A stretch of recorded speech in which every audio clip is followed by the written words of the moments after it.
Welcome to the Kaur Show. We are back, and due to the lockdown being lifted in Melbourne, and the people are back at work literally, but in the UK it's totally different. Our lockdown went major, and then we got really busy with life in general. But my co-host Gorinda Kaur is still running the Kaur Show in Australia with their time zone on the weekends when time permits. And firstly, I would like to thank you all, for all our viewers today, for joining us on the show. As always, we appreciate your time in this space. I'm Ranjit Kaur from the UK, and I am the founder of Seek Colouring Books. So today, in the episode of 40, so we've done 40 episodes now, of the Kaur Show, and we will be talking to Joti Gata-Aura about body positivity with her condition called Vitiligo. She will correct me because I say it wrong all the time. Jyoti is the head of Spanish at a secondary school, mum of 2, married, and runs a business called Positivity Diverse. Jyoti will discuss her experience with vitiligo and how she has challenged stereotypes and breaking down barriers within the Asian community. So I believe this is a topic that you either know about or don't. And many of us who do not know about it, and I think it's really important that we find out more about the subject, and who better to talk to than an experienced individual who can share her journey. So let's welcome our guest to the show and find out more. Hello. Hi, Jyoti. How are you? I'm good, thank you. Can you hear me? I can hear you, yes. Perfect. Thank you. Great. Thank you so much. No, after returning to the Kaur Show, I'm really happy that you could join us today and share your story. So thank you so much for your time. And yeah, please tell us about yourself and a little bit about your background so our audience can know more about you first. Okay, lovely. So my full name is Jatinder, and I'm 43 years old, and I live in London. I'm born and brought up in South London, and I'm Sikh. Both my parents are Sikh as well. So, I was brought up with quite a strong culture that was embedded into me when I was very young and still am today. And I pursued my love of teaching languages at school. I studied French, Spanish, Punjabi, and Italian, and I teach Spanish now, which I really love. And I'm now transitioning into presenting. That's amazing. Thank you so much for sharing that. Firstly, can you tell me how we pronounce? Am I saying this right? Is it vitiligo? Vitiligo? You pronounced it perfectly. Vitiligo. Yeah. Okay. I think most people tend to use the word vertigo, which is something completely different, but you pronounced it perfectly well. Thank you so much. So for the viewers that don't know about vitiligo, can you tell us what this is and more about this so it's in detail for those who don't have a clue? Vitiligo is an autoimmune skin condition whereby your cells are being attacked and you lose the pigment in your skin, whereby it turns white. So in my case, you can see that I've got patches of white skin on my body, on my face, on my arms, and on my neck. You aren't born with this condition, although some people can be born with this condition. It's not hereditary. There is still no diagnosis for vitiligo, but many people say that it's brought on by stress. For me, I was diagnosed with this condition at 21 years old. I think another thing to add is between 1% to 3% of the world's population have vitiligo, and it doesn't discriminate towards gender, ethnicity, race. It can affect anyone at any age. So when you first, how did you first have it? Was it like a little patch on a specific space on your body, or how did you know how to diagnose what was happening? So Ranjit, 21 years ago, life was very different. We didn't have social media. We didn't have, knowledge and power through the means of the internet, which these days has its pros and its cons. It has its advantages. And when it comes to finding out about information, most people go straight to the internet. So back in that day, in 2000, and it would have been 2009, 2000, and I'm losing bearings with my dates now, but when I was diagnosed 20 years ago, in 2003, there wasn't anything other than sort of going to your local GP. So we went to our GP, and it was really, really bizarre because the local GP diagnosed it as vitiligo. She actually said, this is vitiligo, and this is exactly what the condition is. But speaking to many people, not many GPs were able to diagnose this condition straight away. So I was quite lucky to have a diagnosis straight away.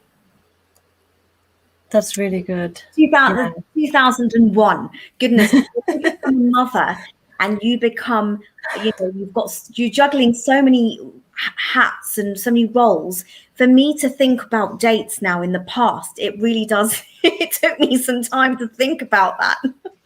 Definitely. No, it's fine. So when you said that you had been diagnosed at the age of 21, is there actually a specific age range to when you develop this? Or is it just different for everybody? Different for everybody. It's very personalized. It can come at any age, any time in your life. I mean, people say that it can, it tends to happen when you are stressed. You've got a lot of stress within yourself. You're carrying a lot of weight on your shoulders. You're going through a really difficult time in your life. But then through my research and through my sort of networking, I've met so many people that were diagnosed as children. And sometimes you think, what kind of stress would a child hold at 2-3 years old? So I don't think it's stress. I don't think it's genetic. To be honest, I don't know what it could be. I think one thing that I have realized is that lots of things are placed upon, our guts, our gut health, our nutrition, how we look after our well-being. And I think that has something to do with it. So is there any research showing what causes vitiligo? What are the chances of getting this, or is there any research in any of that area? No, I think, again, people don't know. There's loads of kind of ongoing research with different foundations, the British Skin Foundation, the Vitiligo Society. There is ongoing sort of research and talk about the condition. And the reason why the NHS haven't really pumped that much money into this is because they say that it's not a life-threatening condition, Ranjit. But what they fail to realise and what they fail to highlight is that the psychological impact that it has on a person is by far greater. That psychological impact can affect a person's mental well-being, physical well-being, and all of those things that, we need, the strength and the courage we need on a day-to-day basis, or what can affect us and really crumble us. And, we need that mental support, and that isn't what's being supported. That's not what's being offered at the moment. People are having to find their own ways to find support and to find help. So, there isn't a lot of a great deal of sort of support, I would say, that's on offer at the moment, because it's not really considered a life-threatening condition. Do you work closely with any of these organizations? I do, Ranjit. So I work closely with the Vitiligo Society, which is a fantastic charity that's based here in the UK, focuses mainly on vitiligo. And I also work really closely with the British Skin Foundation. And the British Skin Foundation, they support people with all kinds of visual skin conditions. So some of these would range from conditions like eczema, psoriasis, acne, these kinds of visual skin conditions, vitiligo, and they really do support people with their journey, diagnosis, and how to deal with this, living with the condition on a day-to-day basis. These are the two fundamental, charities that do so much work and really do support people. So if anybody watching this knows of someone who is struggling definitely do get in touch with the British Skin Foundation, or if it's vitiligo, the Vitiligo Society. That's brilliant. Are there any side effects to vitiligo? Like, do you get sunburnt if you're like, how does that work? So I have to wear factor 50 plus everywhere I go. Even today, a hot day in London, 21 degrees, the sun was kind of coming out, hiding behind the clouds, coming out again. I couldn't risk sitting in the garden without that sun cream. And I have to apply it like a thick paste, sun cream, to make sure that I'm really protecting my skin, because my skin is like fairer English skin now, and it doesn't have any melanin in it. I have to be very careful about skin cancer, and I have to be extra, I have to pay extra caution to looking after my skin. So on a day like today, I can't just chance it and go out in the garden. I have to make sure I've got sunglasses, I've got a sun hat, because I have vitiligo on my scalp, so my scalp can burn. And I have to make sure that all my areas are, sufficiently covered and well protected. Is it that you have more chance of getting cancer because of this condition, or that's not the case? So they do say, because your melanin naturally protects your skin from cancer, it does protect, your skin from getting cancer, skin cancer. But now I don't have melanin in it. I've got to be really careful. There could be a chance that could happen, very slim chance. But you've got to still protect the skin as much as you can. And even with our pigmented skin, we're always encouraged to wear sun protection and never to take a chance when we're away on holiday or out in, outside in the sun. We are reminded, I think, by British Skin Foundation does a lot of work to highlight the importance of wearing skin protections on our skin. And even as South Asians, we do need to protect our skin whether we have a skin condition or not. So I just have to put more importance in place, greater importance and care on covering all my areas that need protecting. Yes, and you've got 2 young children. So is vitiligo contagious, or it's not a genetic disease? Or so indeed, this is a myth, and this is something that people fall into, that that way of thinking that you're going to catch it. I think nowadays there's so much more education, and we're spreading and raising that awareness. But I do think some of our generations within our communities have this fear that when you see someone, you touch someone, it's not leprosy, it's not a condition like that. It's a skin condition that you have. It's not contagious. You can't catch it from anyone if you touch them, or you're near them, or you're close to them. I have 2 children, 8 and 10. They haven't got vitiligo. They say that it skips a generation. So, whether their children have it or not, that's something we don't know. But you see, Ranjit, where I am at now is, whether they have it or not, I'm teaching them to grow up to be extremely confident and very secure within themselves. So if they are faced with anything in this later on in life, they can confidently deal with it. So when you found out at 21 that you had vitiligo and the doctor had diagnosed it straight away, which is actually quite good, because nowadays you just got to wait a long time, get tested a long time, and then that's when you find out or diagnosed with anything.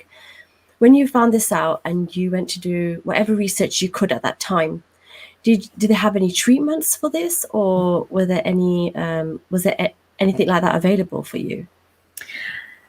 At that time, there was one treatment which the GP recommended, and it is still a treatment that is referred to for patients today. It's called the PUVA treatment. It's a light treatment whereby you take these tablets, and then 2 hours later you stand under some ultraviolet rays, and it helps stimulate the melanin and bring that pigment back.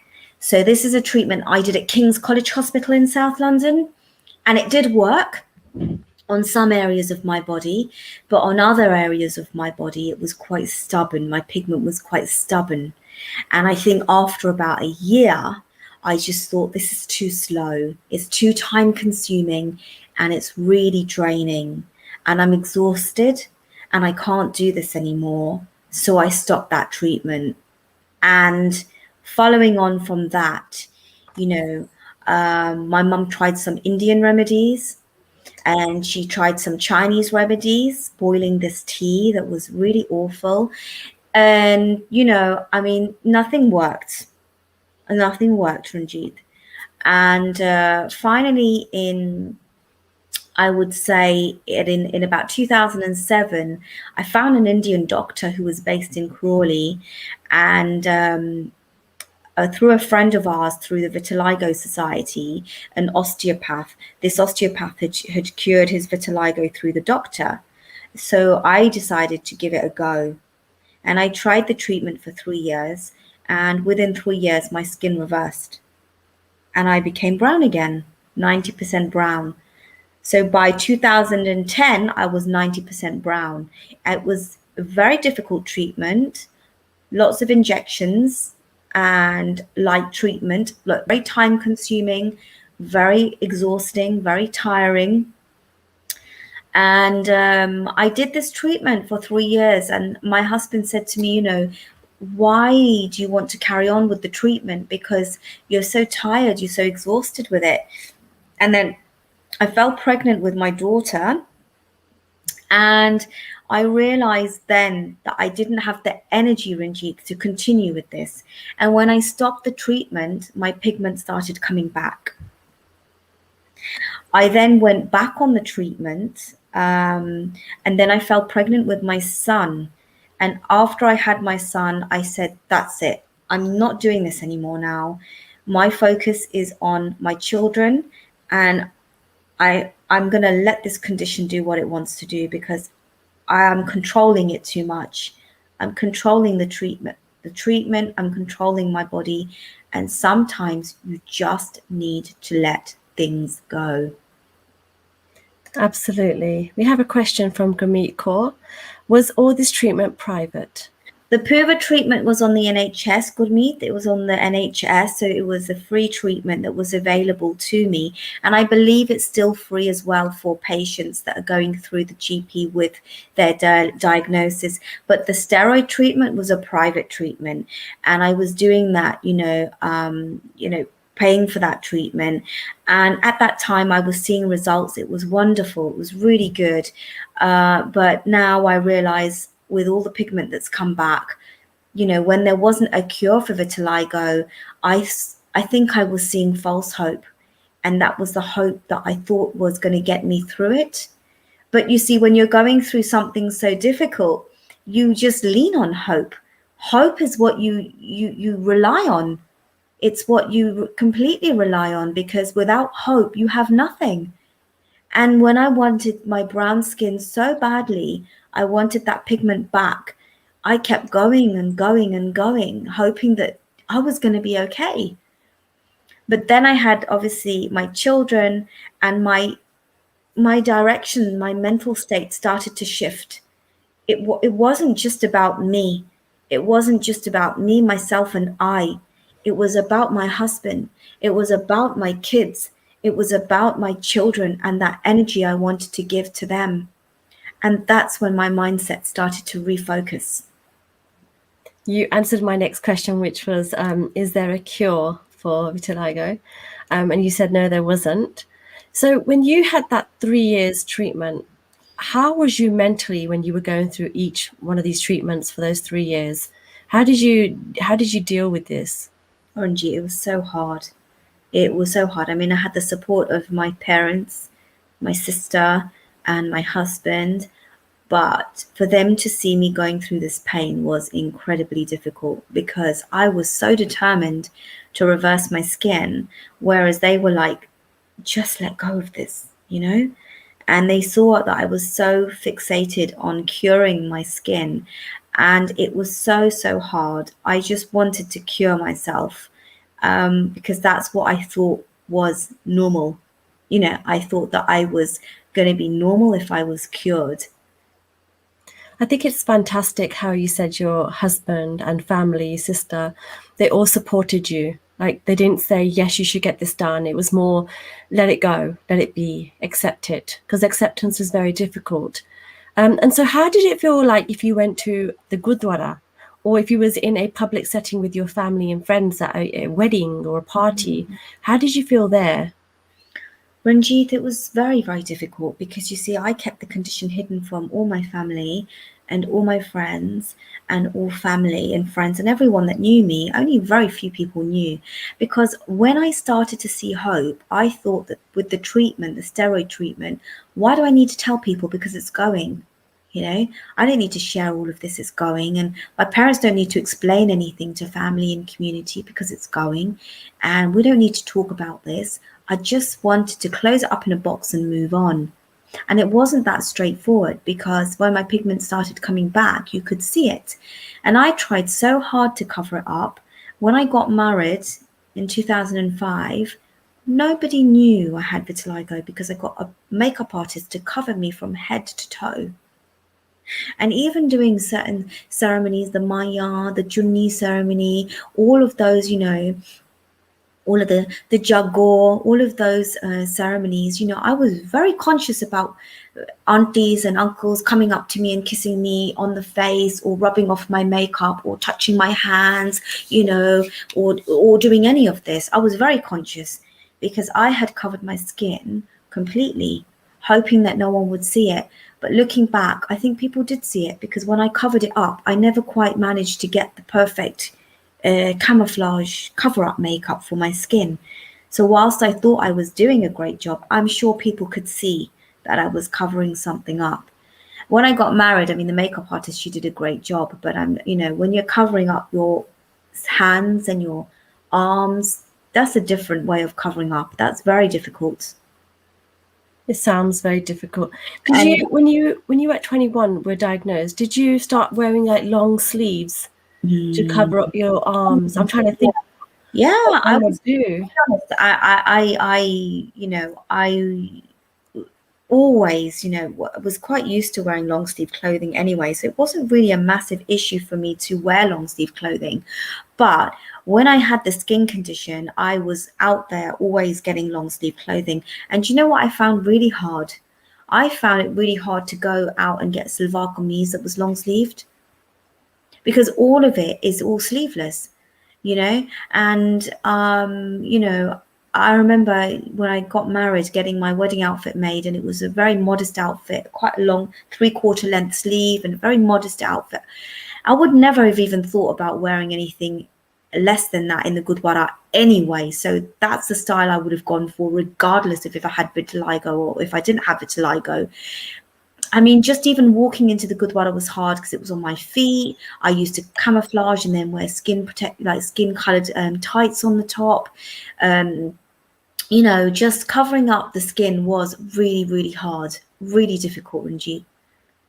No, it sounds very much like not something I could actually imagine in detail, because I think there's so much that you have to think about, not just with your face or your neck, it's your hands, it's your arms. And a simple visit to the Gurdwara should not be the case of Yeah. worrying about other 15 people. years.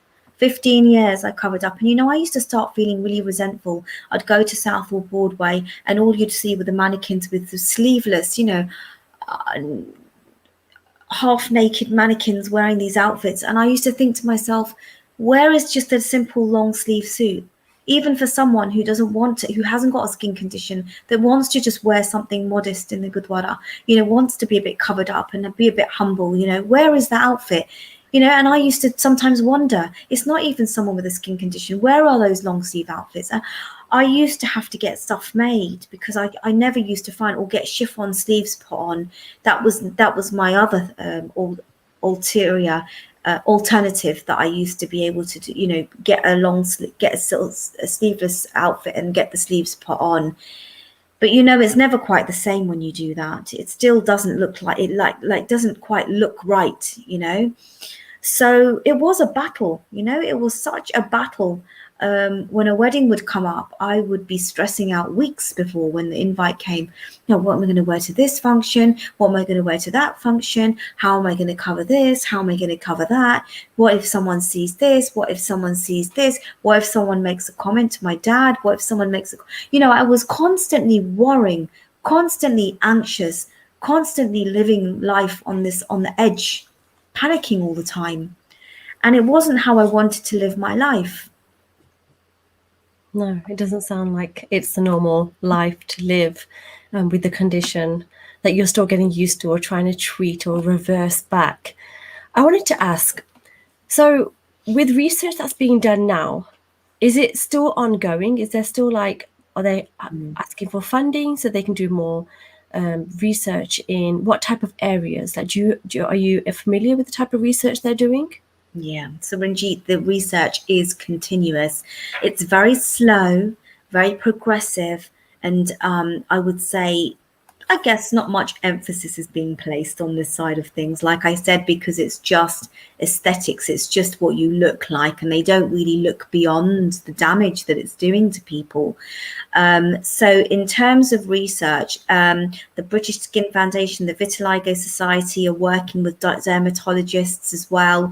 I have a very close friend of mine who works for Sinclair Pharmaceuticals in Singapore, and she's told me that, you know, that the company have been working on a cure for vitiligo for the last 10 years. You know, Wow. so there are pharmaceutical companies that are on it, that I want to find a cure, that are trying to find a cure, but still nothing is sort of come out of it at all. There haven't been any success stories. Having said that, Ranjit, on my YouTube channel, I've interviewed a lady, and I want to be careful about the way that I express myself right now. But there are a couple of girls that I've interviewed on my channel, and they are managing their vitiligo through nutrition and diet. And in the second part interview today, which was released, one of the girls talks about juicing and how she's changed her diet significantly, and she has actually seen her pigment reverse completely through nutrition. So I would like to sort of share this with your audience that, you know, if you are looking at nutrition, you know, it's really important to speak to a nutrition therapist about, you know, ways of managing your skin condition. Because that whilst there are some very, very good successful stories of people, I don't like using the word curing, but people are curing their vitiligo through nutrition. It's interesting to see how people are dealing with it. I mean, I've had my vitiligo for 21 years now, and would I now start the juicing approach at 43 years old? I'm not so sure, but after the interview that I conducted, it's made me start to reevaluate and start rethinking about what good, you know, foods are going into my gut. How is this supporting my immune system? So I think this is another conversation, you know, that needs to be talked about as well. Nutrition and how it impacts on our health. Did they have like certain type of foods that they would suggest for this type of situation? So was it like more greens or was it just raw vegetables? Yeah, this is exactly what she is doing. I mean, it's really fascinating because she, you know, she used to work in a baker's and her diet was very different. And then she went and changed her lifestyle completely. And she is very young. And when she was diagnosed only just 2 years ago, she started this straight away. And she started seeing these results. And she said nothing is stopping her. And she's just going and going and going. And she's seeing her face repigment. I mean, when you think about nutrition, you're not causing any damage to your body. You're doing it the holistic way. You're taking a natural route, plant-based products. I mean, it sounds too good to be true, doesn't it, Ranjit? It does. And, you know, you're not paying out loads of money. It's really how you should be looking after and feeding your body anyway. So, I mean, I'm fascinated by it. And to be honest, I've been researching this for 21 years since I had vitiligo. And it's really opened up, you know, some really sort of fresh evidence and ideas on how we can manage our skin. With your children, Do they ever have it where people ask them, oh, what's happened to your mom? Or why does she look like that? Because obviously with children, they're innocent. They don't think. There's no process there. They just say how they feel. So do your children ever say, oh, mum, that person asked me today? Anything like that? Ranjit, they've been on this whole process of body self-love and self-acceptance with me. They're 8 and 10 years old. I've got a boy and a girl, and I treat them both the same in terms of how to respect themselves and how to love themselves and how to be confident with themselves. They've seen me come out of my shell from someone who used to cover up with long sleeve clothing and makeup to someone who's doing loads of active campaigns in the media talking about body positivity. And my daughter's been with me on many shoots, and really she admires me and admires the work I'm doing. And as a family, we have many conversations together about how they can feel confident within themselves and how they can feel secure and how to approach people in their class, their peers, if someone asks them. So multiple times this has happened.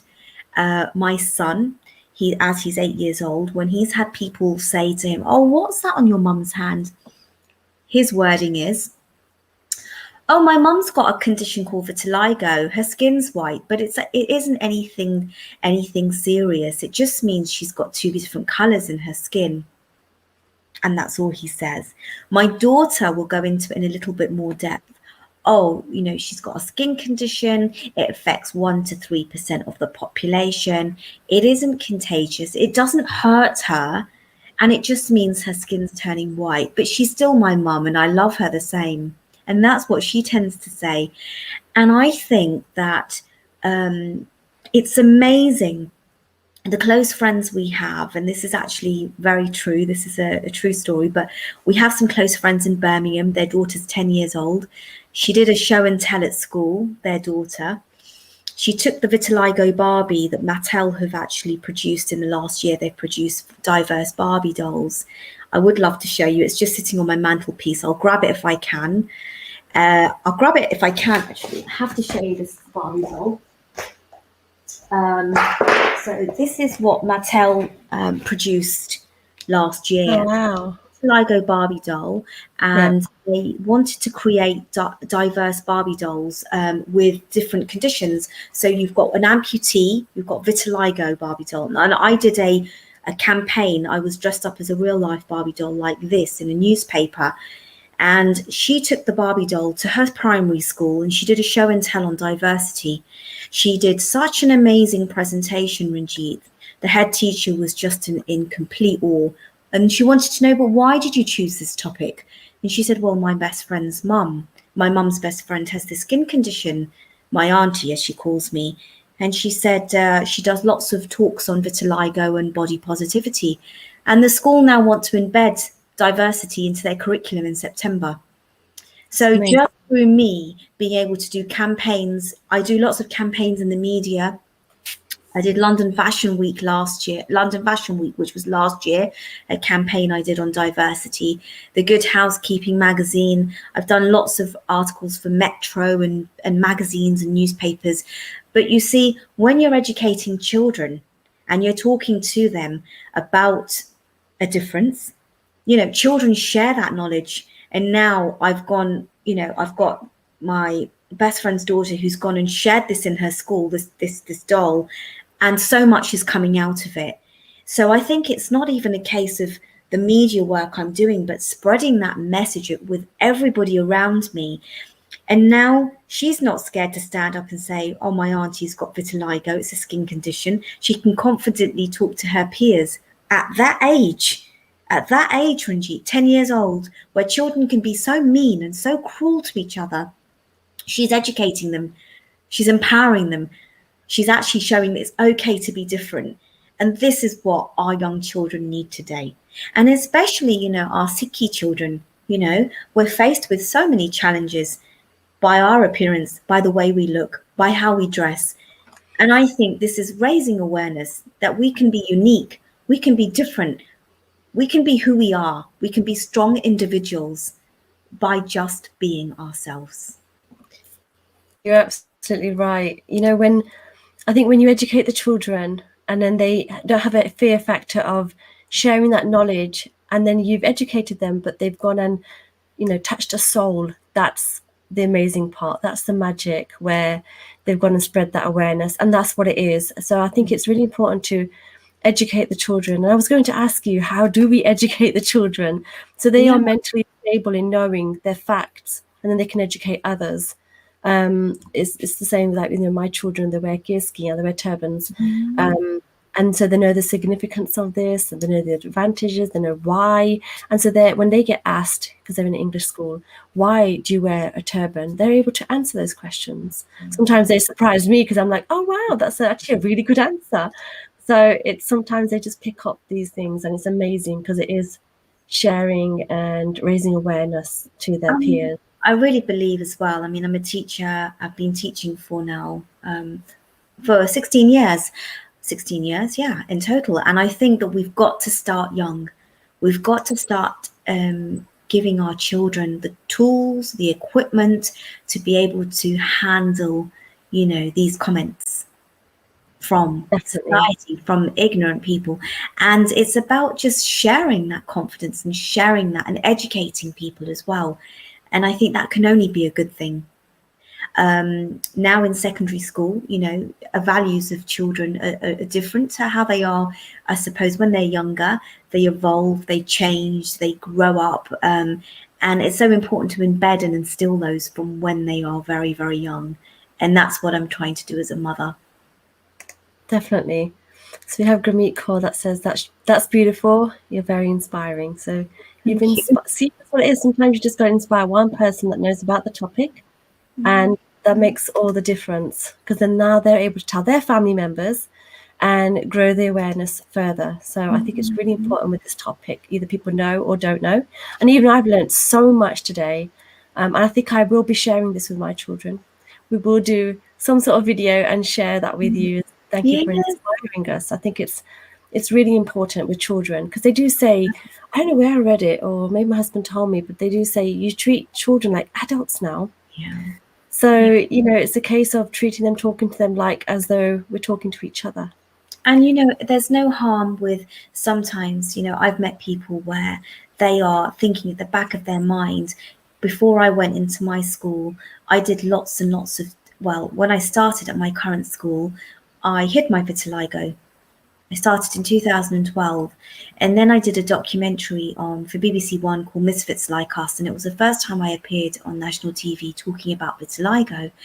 And I knew then, oh my gosh, all my colleagues are going to find out, and all the students are going to find out. Oh my gosh, how am I going to deal with this? And then I overcame that. It was fine. And when I was back at school, it gave me the, you know, the confidence to be able to talk about this a bit more, because I decided to take the step because I felt ready for it, to do this documentary. And, you know, I remember colleagues coming up to me and saying, you know, thank you so much for teaching us about this, because, you know, one colleague even admitted, I thought you were burnt in a fire.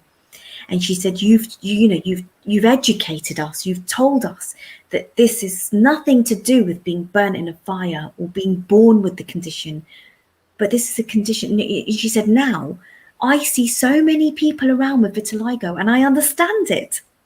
And she said, that's so great. And she looked so happy when she was telling me this. And I felt happy to know that I have not only educated students in my school by delivering assemblies on body positivity, you know, my school gave me the power to stand up and deliver all these assemblies, but I've educated my colleagues, you know, and that has to be something that's amazing, you know, and also just family and friends and getting them to understand the topic and empathizing a bit more. You know, we all need to have that little bit more empathy and understanding, but that only comes when you understand about a condition a bit more. Definitely.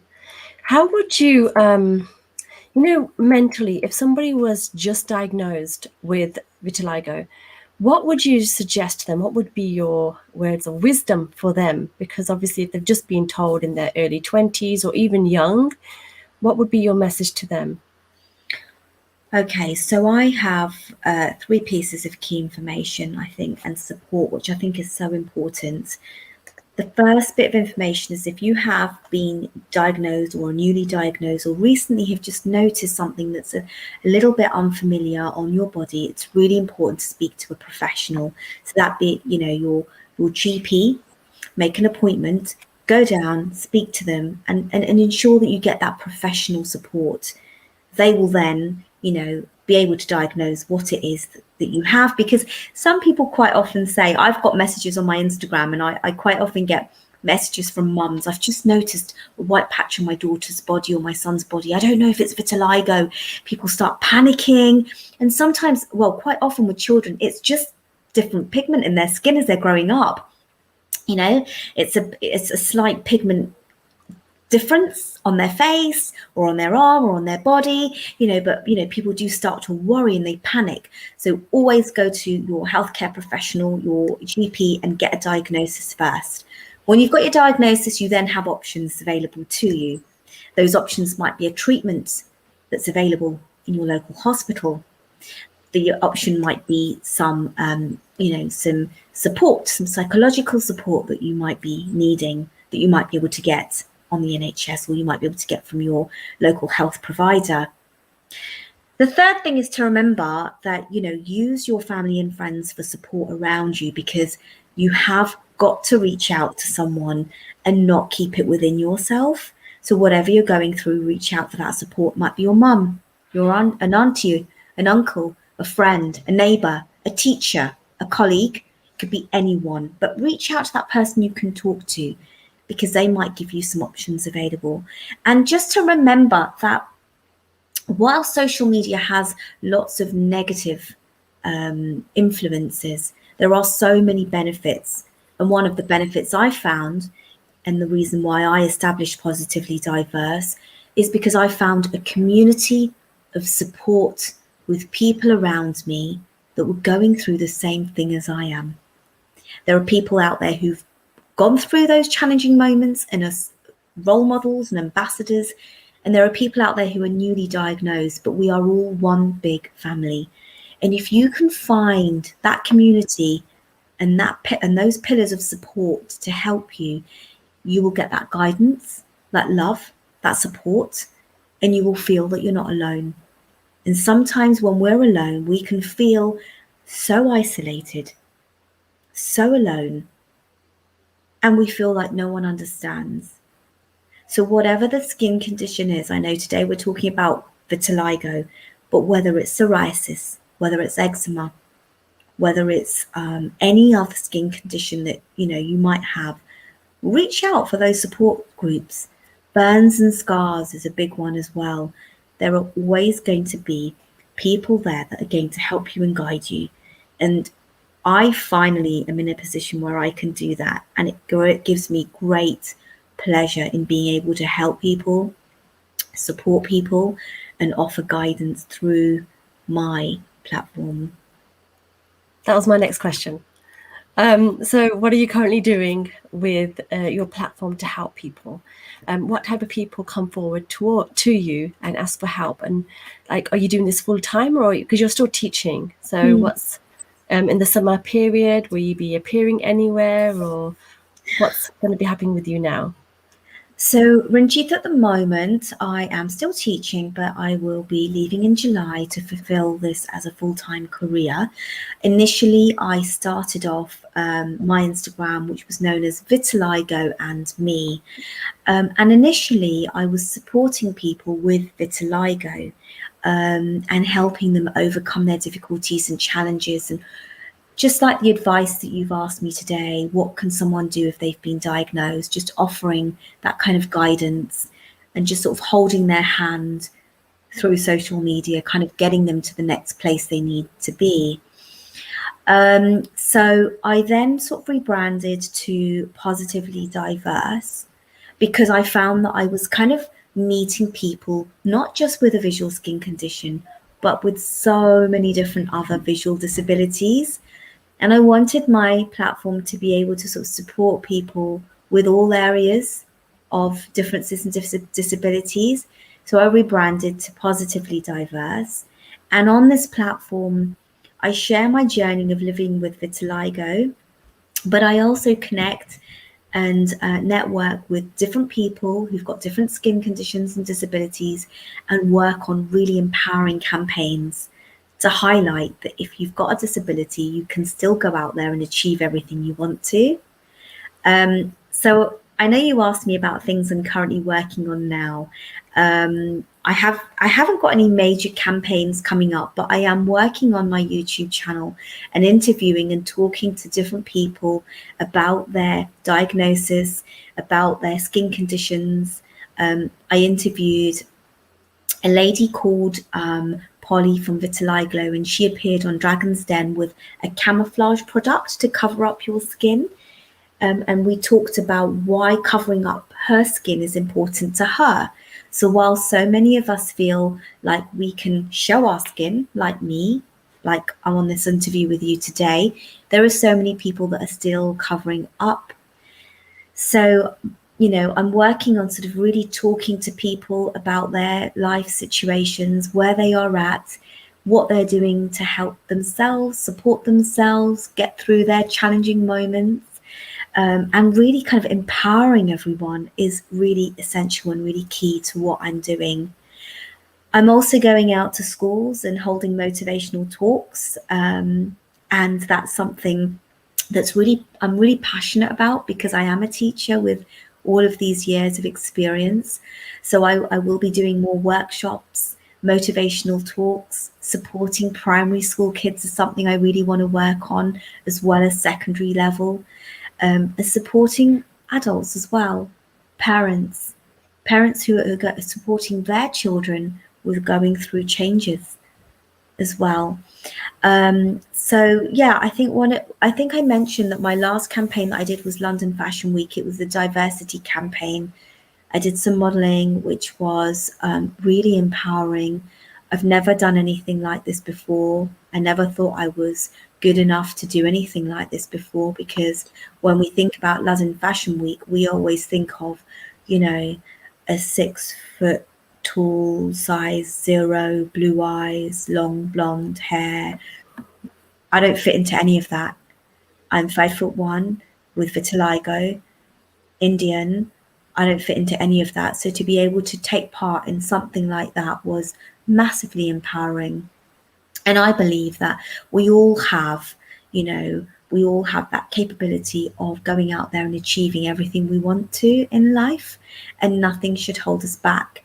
So I continue on my platform to work with other groups, other campaigns that are equally sort of out there trying to get that message across of, you know, the importance of diversity and inclusivity within the media. And that's what I'm aspiring to do. It's amazing. I'm inspired by you. Like, it's so good to hear you talk about what your plans are going to be and how far you've come already. I'm conscious of time, but I did want to ask, when you were wearing a lot of the makeup, so you were covering yourself up for a while, for a long while, and then when you stopped, did you stop completely, or you just carried on a little bit, or is it on off? How does that work with the makeup? So I'm so glad you asked this question, Ranjit. When I stopped wearing makeup, it was a very, very slow transition. I remember when my daughter was born and I wanted to go swimming with her, and I knew that baby swim classes, I'd have to wear a swimming costume and obviously no makeup, and it was a really big step for me. So I started to take little steps. And I remember when I got in the swimming pool, that was the first step I took. And then after that, I remember when I did the documentary for TV, I wanted to go to school without wearing makeup. I wanted my girls and my students, it's a girls' school I teach at, I wanted my girls to see me without makeup. I wanted them to see Miss is confident without her makeup. So then I started to wear a different brand of makeup, from MAC, which was covering all of it, to Bobbi Brown, which was actually showing the skin, showing the patches. I was wearing a lighter form of makeup. But then as the summer came, the first year after the documentary, it was so hot. And I remember waking up thinking, I can't do this anymore. And I remember going into school without nothing.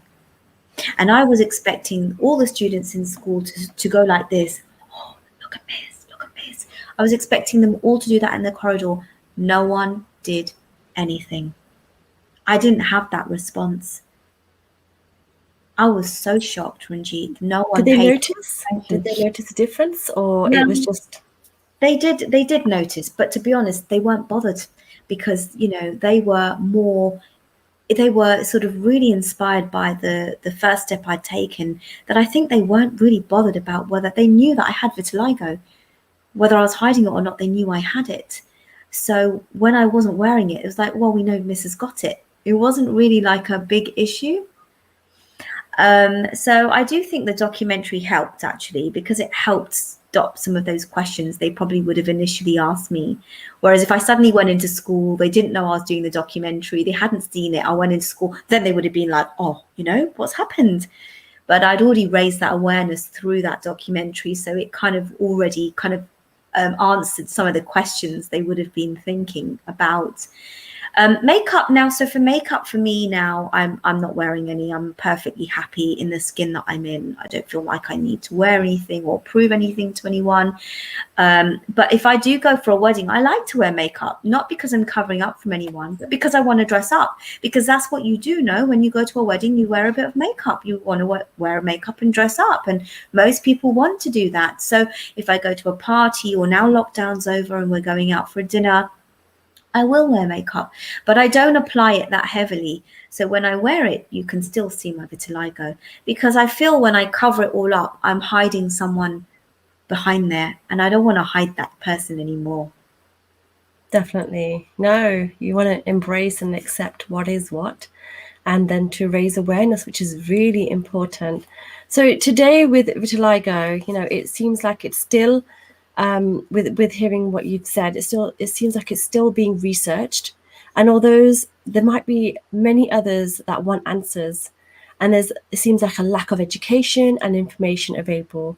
So I wanted to ask, where can people reach out to you if they wanted to reach out for help, or if they're struggling alone, or again their children have a little symptom and they don't know where to go or what to do?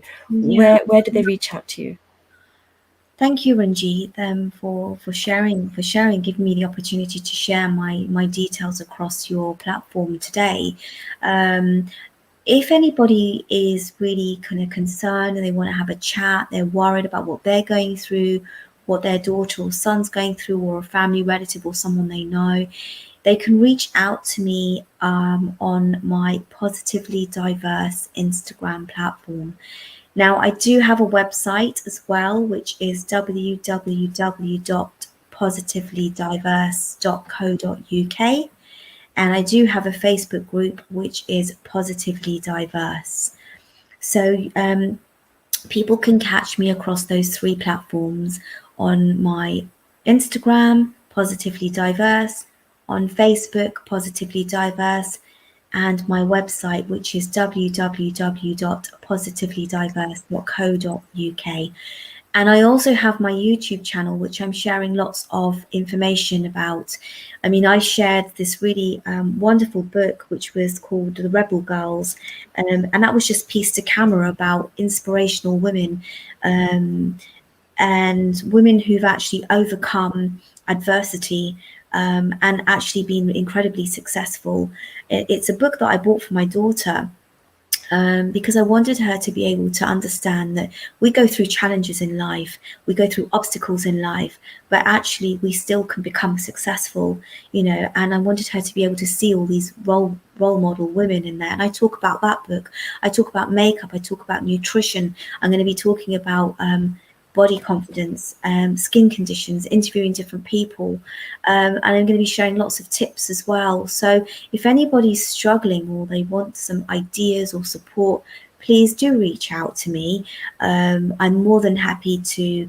I will be happy to respond to you, and to share the knowledge that I have with you. And I think what's really important is, if you are very concerned about a recent diagnosis, please do head over to your GP, because I'm not a qualified GP or a nutrition therapist. And I think it's really important to highlight I'm sharing my personal experiences based on what I've gone through, and through advocating and talking to many people across my platform and sharing that knowledge with everybody else. Definitely. I have put in our comments your website. So it is positivelydiverse.co.uk. So if anybody does look at the show later, they still know where to go if need be ever in the future. I do think it's amazing, this session today. I've learned so much. I'm so glad we're back with the Core Show. And we would like to thank Jyoti today for sharing her wonderful journey with us all. I have finally got to learn the right way to say it, which is vitiligo. So it's really important that we get the right words in the right way of appreciation for you as well, because otherwise it's not very nice if I don't say it right. So thank you so much for your time. And do you have any last speeches or comments? I wanted to thank you, Ranjit, for giving me this opportunity, for being able to talk about this topic that's so close to my heart. I'm trying so hard to break the stereotypes and taboos within the South Asian community. And sometimes I found it very difficult knocking on different doors and not having that door answered to. And being able to sit here and talk to you has been quite an overwhelming experience. So I'd love to thank you so much for inviting me onto your show today. No, thank you. And thank you all. We will all see you again soon. And if you do have any comments or a specific topic that you would like covered, then please send us an email to hello@thecoreshow.com. And if you would like to see any of our previous shows, then please visit our website, thecoreshow.com. Thank you, everyone. And thank you so much, Jyoti. Thank you, Ranjit.